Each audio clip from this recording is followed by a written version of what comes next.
yatra yatra bhavettṛṣṇā saṃsāraṃ viddhi tatra vai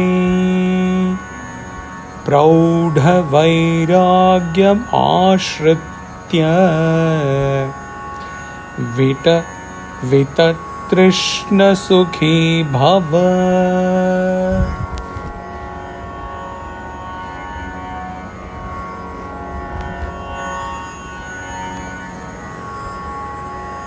tṛṣṇāmātrātmako bandhastannāśo mokṣa ucyate bhavāsaṃsaktimātreṇa prāptituṣṭirmuhurmuhuḥ.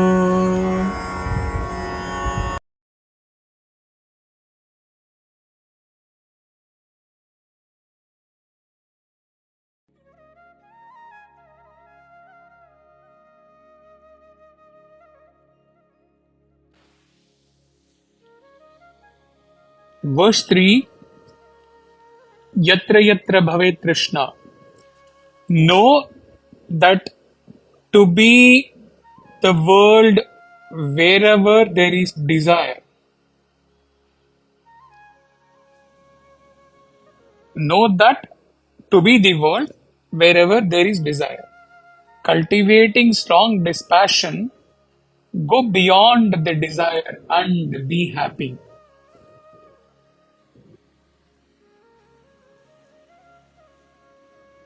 Commentary by Chinmaya, quoting a verse from Bhagavatam. Desire indeed is the supreme source of sorrow. Desirelessness, the source of extreme happiness. Just as in the case of Pingala, when she destroyed her passion and anxiety for men, she slept peacefully. And he quotes another verse from Yoga Vasishtha which says, the individual ego riding in the chariot of the mind, pulled by the horses of sense organs, wanders all over the world, driven by its charioteer, desire.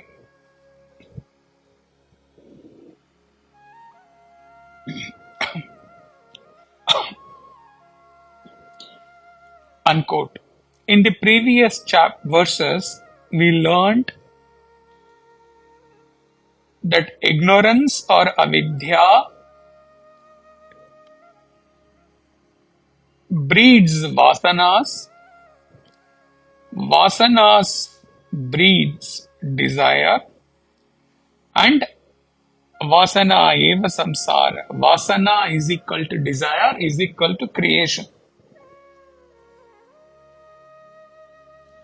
And then in subsequent verse,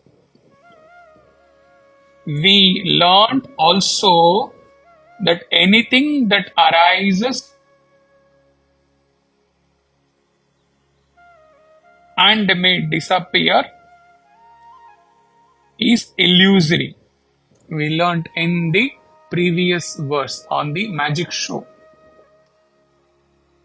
Combining both of these, we can say, due to our desires, we hug, embrace and accept all illusory things, and thus get caught into the web of samsara.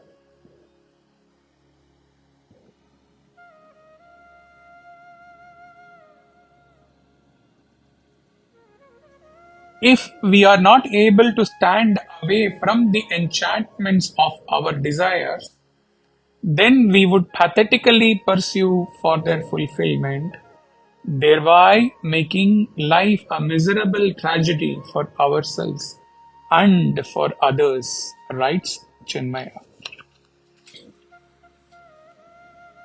Moving to the next verse, tṛṣṇāmātrātmako bandha. Desire is the soul of bondage, and its destruction is said to be liberation. By non-attachment to the world alone does one attain the constant bliss of the realization of the self. Chinmaya writes, where desires have ended, thoughts have ceased, the mind is halted. Where there is no mind, there cannot be any ego. Therefore, dispassion is the only sure and efficient way to reach the highest state of bliss. He quotes a verse from Mahopanishad which says, sensuous desires alone are bondage. Their renunciation is called liberation.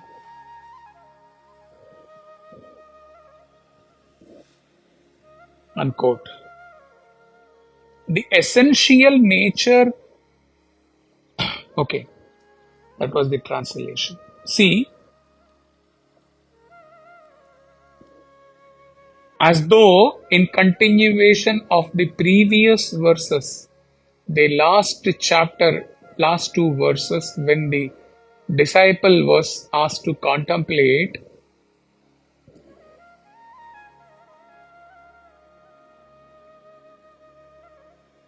the Rishi is continuing from where he had left the student to contemplate. And the Rishi takes over and says,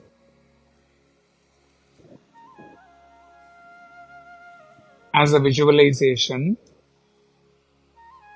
I have elaborated enough on the creation which is all but desire or vasana, which is all but illusory, like the objects shown by the magician.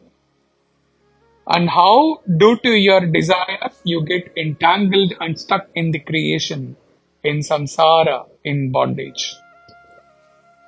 Before answering to your question or anguish when you contemplated and came to me saying that you have no desires, no vasanas, and you were expecting me to confirm your state, let me assure you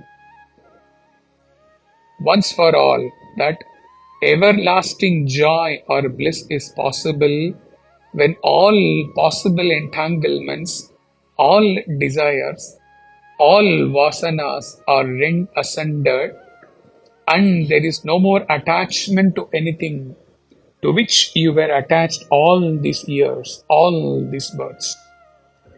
Now will answer to your anguish.